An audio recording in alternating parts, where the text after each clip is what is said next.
বিটিআৰত শক্তি চাই মিত্ৰতা কৰিব বিজেপিয়ে। আগন্তুক নিৰ্বাচনত বিটিআৰত পাৱাৰ পাৰ্টনাৰ হৈ থাকিব বিজেপিয়ে। বিপিএফ হওক বা ইউপিপিএল হওক, আসন যিয়ে বেছি পায় তাৰে লগতে মিত্ৰতা হ'ব, ইংগিত দিলে মন্ত্ৰী ৰঞ্জিত কুমাৰ দাসে। বিটিআৰত ভেটি মজবুত হৈছে, 18খনৰ ওপৰত আসন লাভ কৰিব বিজেপিয়ে। আজি বঙাইগাঁৱত এই মন্তব্য কৰে মন্ত্ৰী ৰঞ্জিত কুমাৰ দাসে। এটা আমি যেহেতু নির্বাচন খেলার কারণে আমি সম্পূর্ণ প্রস্তুতি হয়েছোঁ। বেলেগে কি প্রস্তুতি হয়েছে মই নাজানো। আমি এটা 18টা আমি পাম, এটা বেলেগে এটা প্রস্তুতি চলাইছে না সেইটো মই নাজানো।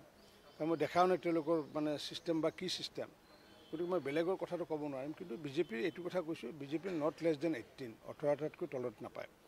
বিজেপিয়ে আগন্তুক দিনত পাৱাৰ পাৰ্টনাৰ হ'ব, এইটো নিশ্চিত। পাৱাৰ পাৰ্টনাৰ পূৰ্বতো আছিলে, এইবাৰো পাৱাৰ পাৰ্টনাৰ হ'ব। এইটো ৰাষ্ট্ৰীয় সমিতি ঠিক কৰিব। আমাৰ ৰাজ্যিক সমিতি দিলীপ শইকীয়া ডাঙৰীয়া আছে, মুখ্যমন্ত্ৰী ডাঙৰীয়া, তেওঁলোকে ঠিক কৰিব।